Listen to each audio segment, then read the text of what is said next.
Welcome back to the Bob Davis Podcast YouTube channel. I am obviously not in the desert, and I am not in South Carolina. I have really completed a mega trip, which I'm going to talk about in this podcast. I just put up a new audio podcast at the BobDavisPodcast.com and iTunes and Spotify and Google Podcasts while they last. And this one is entitled Unhappy Van Lifers Doing It Wrong. Because there was an article in the Wall Street Journal, well, it's now been about 2 weeks, which was entitled something to the effect of no sleep, no showers, etc., and why van life isn't like the Instagram version of van life. And when I saw the headline, I thought, I'm gonna attack these van lifers because they don't know how good they've got it, or they're not doing it right, or something to that effect. But once I read the article, which I'm not gonna relate in its entirety in this video, I realized that almost every one of these people, in fact, as far as I know, every one of the people in the story said they wouldn't quit doing van life. And the reason was usually something to the effect of the quote-unquote freedom is really valuable, or I like being able to go to national parks, or whatever their thing is. And so I did a whole podcast about why it takes a while to kind of get your feet under you and get organized so that you can be part of the van life community. This is not my dog. This is a model. What is your problem? What is your problem? I'm at my sister's place in Virginia, and I have just completed the third or fourth leg of a mega trip, which started in Quartzsite, Arizona, and I went all along the Gulf Coast, down around the tip of Florida, through the Everglades, came out up by Vero Beach. I've been in the Keys and in Miami and West Palm, etc. A few years ago. I don't need to go through that madness. And then up the coast, A1A, all the way into South Carolina, all the outer islands in South Carolina, and then up into North Carolina and the Outer Banks. And it has been a really, truly amazing trip for a lot of reasons. And I talk about in the podcast, I've been traveling for 10 years and full-time for 4 years.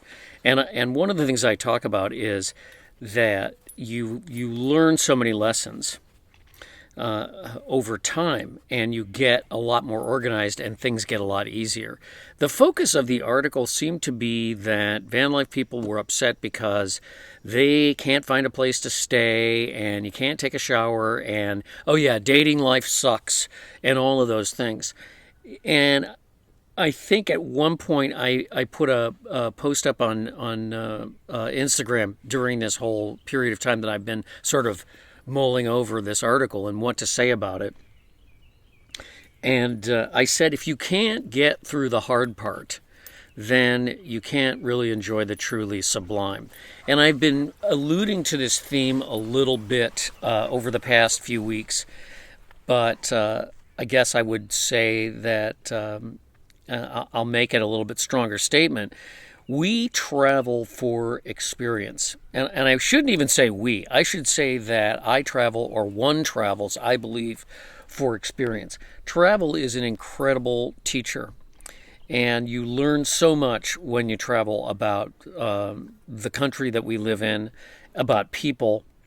One of the points I make in the podcast is that this certainly isn't the first time I've made this point, that the country you see when you're traveling is not the same country that you see in the news and on YouTube and all of that stuff. It's a very much different experience traveling than if you are watching television or watching the news. You tend to be more fearful. You tend to be part of the delirium that our society seems to be suffering from right now, rather than having your own experiences to draw on. and I'll be doing more podcasts about that when I complete this mega trip. The target here is to get to Wisconsin, and then I'll have some time to sit and think about the trip that I've been on.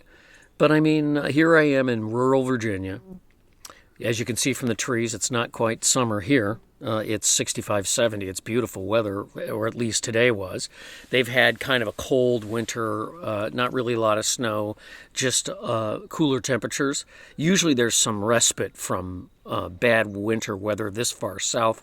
During January and February, you have days that the dog is hitting the table, that are in the 60s and 70s even. Whereas, although the Midwest seemed to have gotten that weather this year, and there's a respite from winter every now and then, they've had a pretty much a bout of pretty cold weather almost the entire time. So this is the first blush. This next week it's going to be in the 70s after the eclipse, if we're actually here after the eclipse. And I'm posting this Sunday night. So the eclipse is, in my time, the eclipse is tomorrow. And I think that's the main point of the podcast, is that we travel for the experiences that we have. And I talk a lot about how in the wider analysis, travel is so much like a dream, because there's things that I don't remember specifically, and I don't take the time to write everything down. How I navigated to get to a certain place. The things that I saw while I was there, I got a chance. I was in Cocoa Beach and just happened to be there when the SpaceX launch occurred a few weeks ago, or a couple of weeks ago, and it was really nothing home to write home about. There was a flash, and then it went up into the clouds, and then there was a low rumble, a delayed reaction, because we're a mile away from the Kennedy complex in Cocoa Beach. That goes in as part of the dream, and all the beaches. My search for the perfect little beach town has yielded quite a few really nice towns along the Atlantic coast that are not overdeveloped. And I won't say the names of them because I don't want them to become overdeveloped. That's probably the big takeaway from the trip in terms of beaches, is that there is a tremendous amount of development. The west coast, the Gulf Coast of Florida, was unbelievable when it came to traffic. I stayed on Anna Maria Island, I think is the name of it. And then later I went down to some other island down there. And the traffic is ridiculous. The traffic it took me something like, I looked at Google. I don't use Google very much, but when I'm in an environment, like an urban environment, I'll use it just to make sure I know where I'm going. And it said, I could see it was like 5 miles to get to this destination. It was an Airbnb where my family was kind of hanging out. And it said it was going to take 3 hours to get there. And it literally took 3 hours to go about 10 miles. There are so many people there in season. It's ridiculous. So along the coast of South Carolina and along the coast of North Carolina, and oddly enough, in places in Florida along the Treasure Coast and north of St. Augustine, there are some pretty nice little beach towns. They're not too overdeveloped. They're mostly Airbnbs, or whatever you would call it, rentals. A couple of diners, some gas stations, that kind of thing. But there are places that I could stay in. And then a couple of towns in South Carolina that I definitely could live in, because they were really nice little homey towns that were not inundated with tourists. Certainly a lot of tourists all over the place, but not to the degree that you see on the west coast of Florida, the Gulf Coast. And certainly other places along the way, Biloxi and Galveston and Mobile and all those places are not as heavily populated as the Gulf Coast of Florida right around spring break. But we travel for experience. We travel to be able to have something maybe to talk about, or to have something that we can call our own. A lot of these experiences I don't talk about because I want to save them for myself. I don't want to share them. They are experiences that I have on my own. And I think having experiences that you can save for yourself are so important.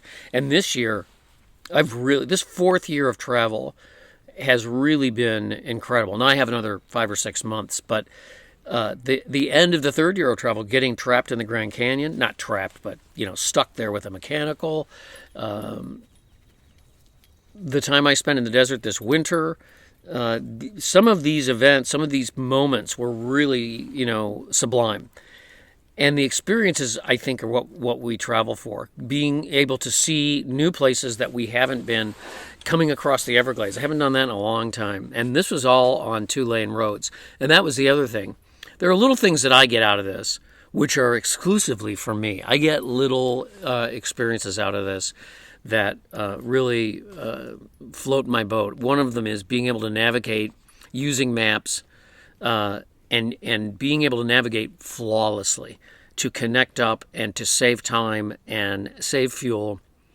And I've been doing that for, I've had like 3 or 4 instances where the navigation was unbelievable and perfect, and shocking that it was so perfectly done.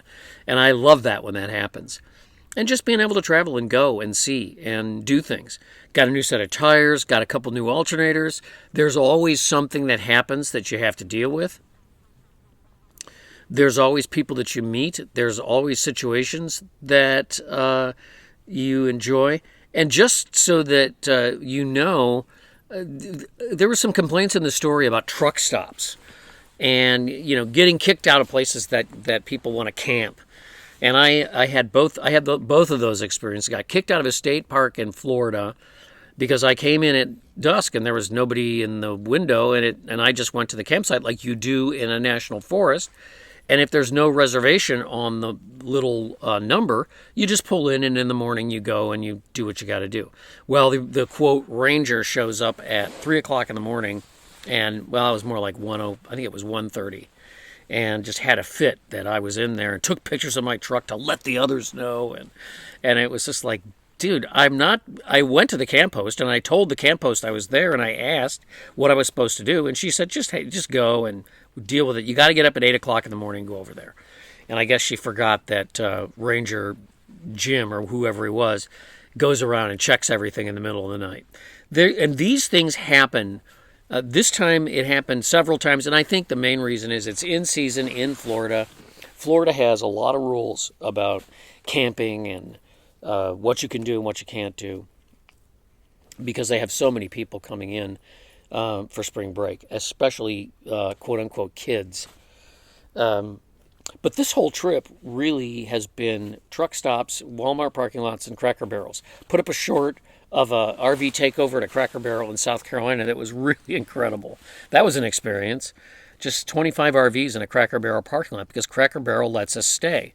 And I really hesitate to say that. Not all of them do.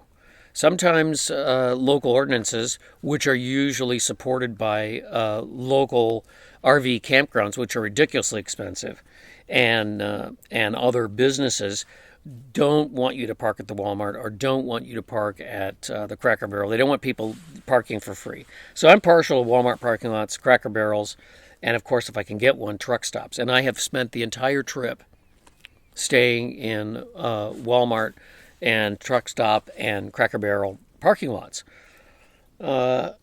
You take showers at the truck stop. It's like you get a hotel room. It costs $20. It's very expensive, but when you got to have a shower, you got to have a shower.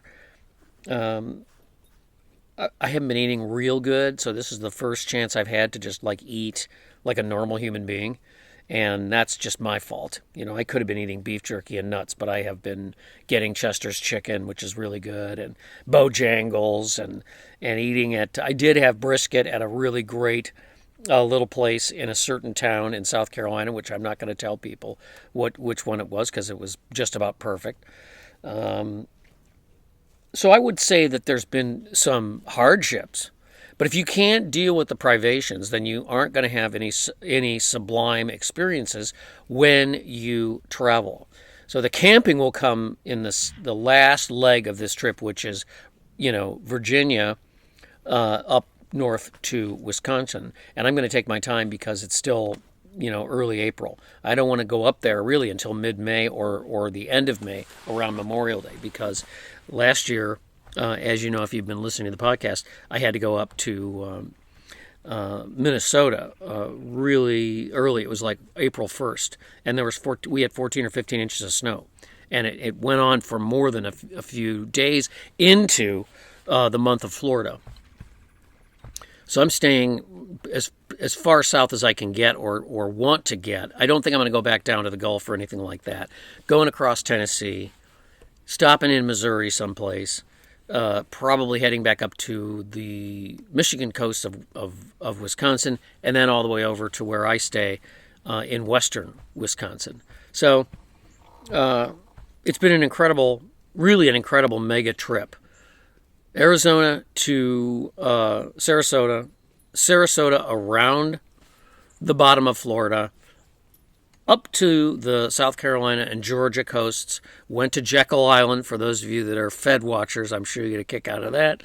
And that's got a whole story as well. So I usually don't do travelogues, but at some point I'll do a podcast. I'll talk about all the places I've seen and the things I've done. I literally have to get a map out to look at it. So the sun is setting. I wanted to do a quick update.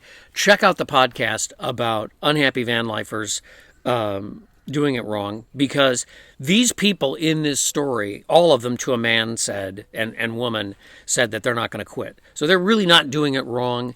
If you have problems with Instagram or social media not matching up with real life, then you might as well grow up, because we all know that social media and real life, they don't really equal. Right? So you just have to get out and experience real life to have a view. And I closed with this. I met a guy a while back that had been doing this for 20 years. He had a Dodge ProMaster that he had, I call it's a Ram ProMaster. I don't know why I'm calling it a Dodge. ProMaster that he had done himself, and it was perfect. And he showed me underneath the bed and everything, where he keeps everything, his tools, all his supplies. There was nothing extraneous. It was extremely well organized. And I think it shows that after a while you get really good at what you need, having what you need. When I first started, I didn't know what I needed. And I didn't watch YouTube, and I didn't read books about it or anything else. I just learned it myself along the way, and this is the best teacher. Experience is the best teacher, because you learn what you need and you learn what you don't need. It takes a little while to figure all that out. So I will cut this off fairly early because the sun is setting. We're in the golden hour here on the green slopes of the farm in Virginia. And thanks for the subscriptions. Thanks for all the views of the short. It got something like nearly 3,000 views. Just an incredible performance for a short. A lot of new subscribers. Welcome. Check out the Bob Davis Podcast at thebobdavispodcast.com or on iTunes or on Google Podcasts. But iTunes, I had to remove several hundred podcasts at one point because of an issue with GoDaddy. But all the podcasts since I started traveling are there. So this is podcast 1133. So I would say there's at least 500-600 podcasts up there, and also on iTunes. Thanks for watching. Thanks for listening. Thanks for subscribing. Thanks for the likes and the shares. And I will talk to you soon. Bye-bye. Oh, one more thing. Sorry. I'll put a link in the description box for the podcast. So look for it there. And thank you.